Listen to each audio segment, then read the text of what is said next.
I'm John Kosar, Chief Market Strategist at Asbury Research. Thanks for listening to our latest Following the Money podcast. Today, I'll be talking about what our latest analysis and data-driven models are saying about current financial market conditions. That is, when to be on offense and looking for opportunities, and when to be playing defense and protecting your capital. Based on the latest data, we believe that the sideways trade and narrow markets that we have seen thus far in 2023 could be turning around, turning into an exceptional buying opportunity for the rest of this year. There is a ton of money on the sidelines also. So if we are correct, I think it'll draw a lot of that sideline money back into the market, and we could have some very good surprises in the second half of the year. Today is Sunday, June 4th, 2023. Let's follow the money. Let's go through our bullet points for this week. First, let's take a look at the broad market. The S&P 500 finished last week at 4282, up 1.8% for the week. Last week marked an important bullish breakout in the U.S. broad market index from 6 months of sideways investor indecision.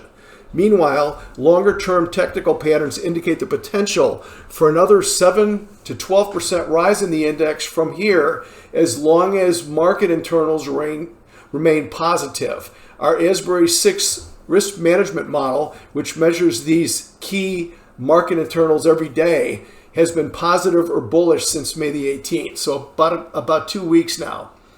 Now let's move to sector rotation. Our CEF model, CEF stands for Sector ETF Asset Flows, by the way. Our CEF model has been overweight technology, or XLK is the ETF that we use, for 14 of the past 17 weeks beginning February 6th, and through Friday has outperformed the S&P 500 by 13% since then.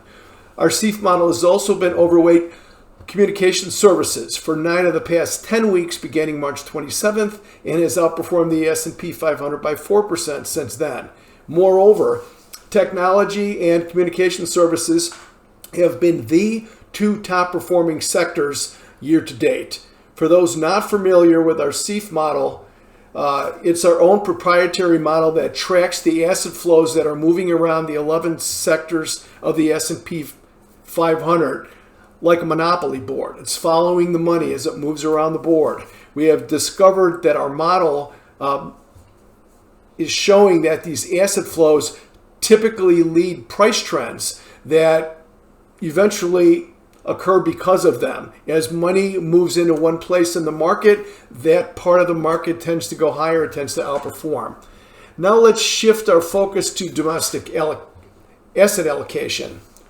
Thus far this year, our CARP model has favored growth, which IWF is the ETF that we're using for growth, and technology, QQQ is what we're using there as overweights. CARP, by the way, stands for cross-asset relative performance.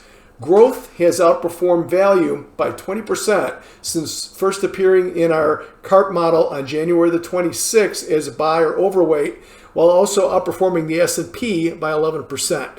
Technology, or QQQ, has outperformed SPY by 16% since first appearing as a buy overweight in our model on January the 20th. Both of these CARP model signals remain intact heading into this new week, but there are also some new emerging trends that we're watching very closely as potential new opportunities for buy overweights. More detail on these emerging trends is available to subscribers via our research center. Now let's move to global asset allocation, which is looking at the foreign markets. And the way we do this is through our U.S. versus the world model, which looks at how the S&P 500 is performing relative to 24 global markets in 3 different time frames. U.S. versus the world model closed out our October 22 overweight positions in about a half dozen Western European equity markets, including Spain and France, after capturing 20% plus relative outperformance gains versus the S&P 500.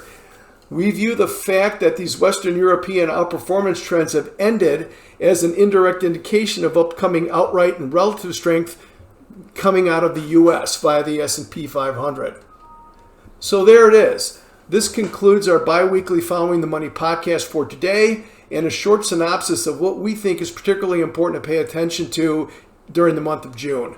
More information about Asbury Research, including our data-driven models like the correction protection model for wealth preservation, our CEF model for sector rotation, and our CARP model for domestic asset allocation, are all available at asburyresearch.com.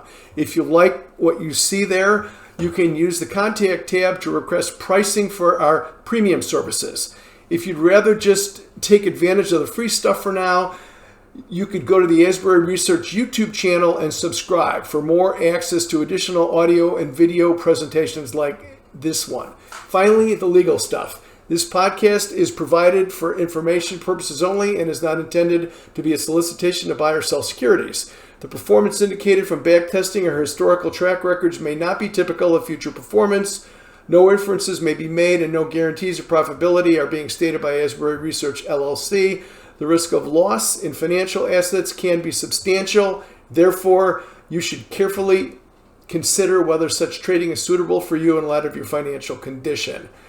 We will see you at the latter part of June, early part of July for our next Following the Money podcast. Have a great June.